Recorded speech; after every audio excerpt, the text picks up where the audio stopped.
Hello everybody! Today we are diving into the world of gastronomy, exploring 7 lesser-known advanced English adjectives that describe food.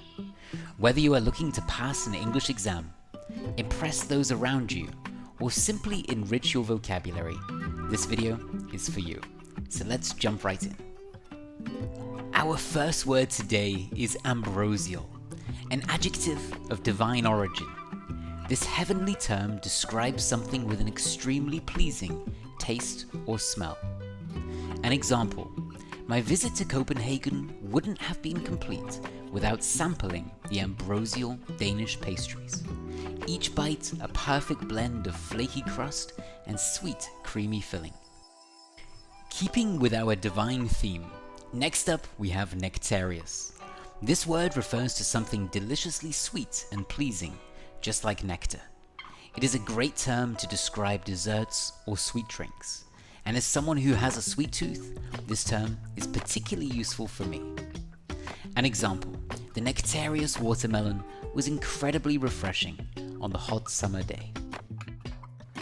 Our third term has risen in popularity in recent years: umami. This Japanese word describes a savory taste, one of the 5 basic tastes alongside sweet, sour, bitter, and salty. It's the rich, satisfying flavor found in foods like cheese, tomatoes, and mushrooms.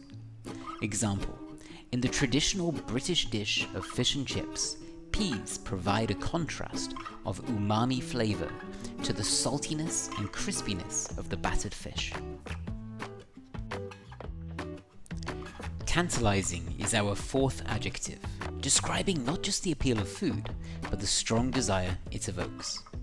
It's the word you use when the aroma of a dish whets your appetite before you even take a bite. An example: the tantalizing scent of the freshly baked chocolate chip cookies wafting from the oven was impossible for Benjamin to resist. Have you ever had a dish so good you couldn't stop at just one serving? Well, then you've experienced something Moorish. This fun British term describes food that is so delicious it leaves you wanting more. An example: the Moorish Ecuadorian ceviche with its fresh citrusy taste was so good that everyone went back for more. Now we come to a term that can describe heavier, oilier foods: oleogenous. It's a great adjective to bring out in conversations about different types of cuisine. An example: the oleogenous aspect of a French croissant, due to the high butter content, is why it's so delicious. Our final term of the week is Saparos.